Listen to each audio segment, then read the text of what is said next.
What up, folks? I am Ultrazilla, and this is a comparison video between the Neca Burning Godzilla 2019 and the SH Monsterarts counterpart, which was just recently released at the end of June. You may have seen my reviews for both of these, most recently the SH Monsterarts here.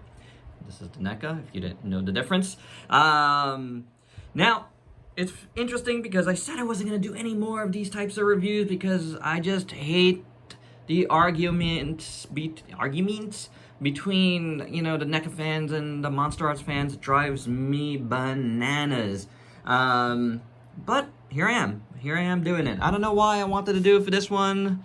Maybe because I did the other ones, I figured, you know, let's just do it. But I didn't do the Rodan and Mothra, so leave me a comment below if you want to see SH Monsterarts versus Neca, Rodan, and Mothra, okay? Because as far as the Monsterverse stuff goes, and that's the only comparison, well, King of the Monsters, I should say. That's the only comparison video I didn't do was that. So leave me a comment. Let me know if you want to see it.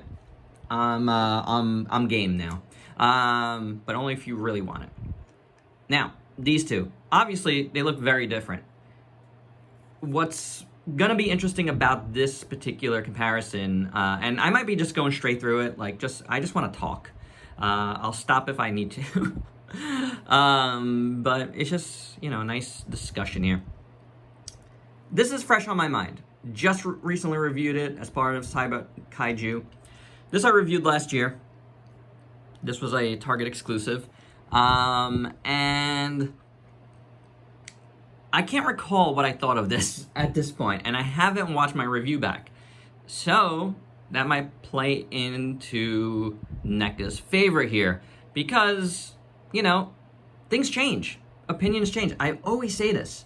Just because I felt some way about a certain figure during the review doesn't mean it's the same thing I feel now. Things change. You play around with things a lot more. Things change. So let's take a look at everything on these two Burning Godzillas. Haha, I made a cut. I just got used to it. You know, that was my opening monologue. I didn't even realize it. Here is the SH Monsterarts once again. The problems I had with this were basically, you know, not this here, but this here. It's like very, very loose, and it does create a weird gap, especially if you look at it from here. It's very noticeable on this particular version of this figure, because look at that, it just moves around, so that's a bother. But I did like this overall. I think the paint is very nice. I think they did a really, really good job of this. Both are done on translucent plastic, so nothing to compare there. Really, really nice dorsal fins on this. While the dorsal fins here are okay, I don't like them as much. I think it's cool that they were, like, these were darker than these, but overall, I do like what SH Monsterarts did better on the dorsal fins. But now that I'm looking at this again, I do recall, I think, not loving the way a lot of this just feels like heavy-handedly painted on. All the black looks good, like the dark brush stuff looks really good. But I feel like some of this lighter stuff over it just looks very just like, here's a line, there you go, enjoy your line there. I don't know. I don't love it. I don't love that part of it, but I do like the dark, like, feel to it. There's like a very brimstone feel to this that I don't mind. I think it looks pretty good, and the plastic is, it's like red translucent plastic, so that's an interesting choice to start, in my opinion. The overall head sculpts on these weren't bad. Both of them were pretty good. I'm more of a fan of the smaller Monsterarts one than the Neca because I never liked how Neca did some of these teeth. On any of the molds, I just didn't think it came out great. Though this one does look better than some of the other ones. I do like this head sculpt just that much more. Side by side, both of these figures have really nice proportions. I kind of lean more towards the Neca. Feels a little more bulky than the Monsterarts in that regard. And again, this is like, I don't recall what I've said in my other comparison videos, and that's a good thing. That's a really good thing. These guys, again, their own fair shake. And when you look at them like this head on, there is maybe too much orange on this figure. Maybe there should have been some more on this instead of just up here. But my eye is like liking this darker figure here a little bit more right now when I put them together. Overall, I feel like there's a lot more sculpt work here that looks like a lot cooler. And especially, again, the dorsal fins are great. I just like them more than the Neca. But overall, I'm feeling the Monsterarts sculpt a little more. But besides these lines here, I feel like I kind of enjoy the darkness of that paint a little bit more. I think both of these enjoy some really nice tails. No problems with either one. Both about the same length, which is very cool, very interesting. These guys scale pretty decently together overall. I think the neck is just slightly bigger, but as you can see here, tail-wise, I mean, they got the same thing going on. I think I might like the Monsterarts more on this, in this regard, but yeah, not bad. The articulation, I mean, the Monsterarts is better. It's always gonna be better, you know, like, it has really good articulation, so. But the Neca is fine, you know, there's nothing wrong there. If this was the only burning Godzilla we've had, I'd be fine with it completely. But, you know, the Monsterarts does have better articulation, I mean, obviously.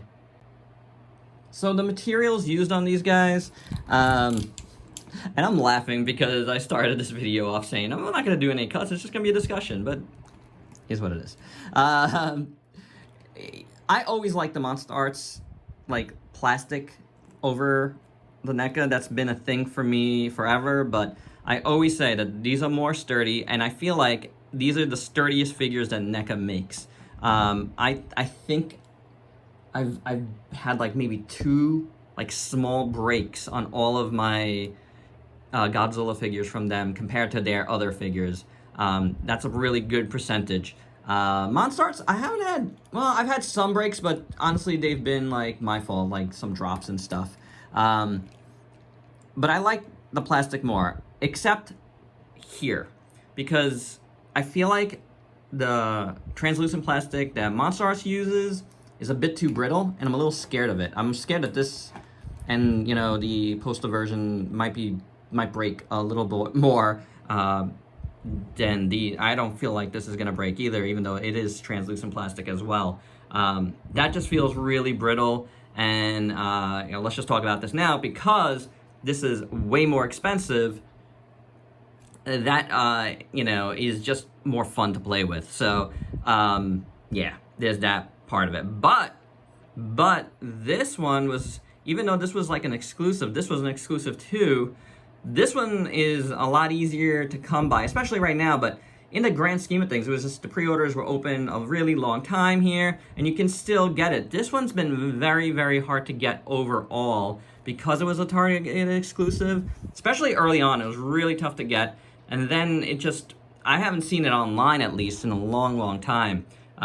So yeah, there's that part of it, and you guys know how crazy Neca scalping is at these big stores. It's just nuts. People, you know, in general, people make too big a deal over Neca, and that's crazy. But that's another story altogether. But yeah, that is definitely a thing. Accessibility is definitely a thing that plays into, you know, being able to get this figure a lot more easy. So, who wins this one, huh? This is a tough one. And I think I'm going to cop out on it, guys. I think it's about a tie. They both do things that I like. They both do things that I don't like. And it's really too hard of a call of which one is better, you know? I'd say this one is at a better price point, but only if you can find it at this point. You know, like, aftermarket on this is gonna probably bring the price up. Not as much as this, maybe, but it's gonna bring the price up. And then, I don't know if NECAs are worth more than they are. And that's been part of this whole trying to get NECAs thing, because I just refuse to pay any, like, scalper prices for it. But we're, you know, I'd say we're into the aftermarket now on this, so it's fair game. There's that. This, again, you could get, but it's going to cost you about $90. Yeah. Ouch. And if you watch my review of this, you know I'm going to be getting another one of this. I still haven't gotten it yet, but I'm supposedly have another one coming from Japan at some point. I don't know what's going on there, but, yeah. So, I don't know. This is a tie, guys. It's a tie for me because I do like them both for different things. If I could combine them both, that would be cool. I'd like to see most of this paint job on this figure without these like really yucky lines here. But I do like the sculpt overall more on the Monsterarts, I think. So there you go, guys. You guys let me know which ones you like better of these two. And again, if you want to see me do Rodan and Mothra versus Rodan and Mothra. It's the only one I didn't do from this movie, as well as the King Ghidorah. Oh, I can't do that, can I? Oh, well. But I hope you dug this video. Let me know your thoughts below, and if you could please like, comment, subscribe, and share. Check me out on Facebook and Instagram. Stay safe. Buy what you like is the most important part. Till next time. Peace out, peeps.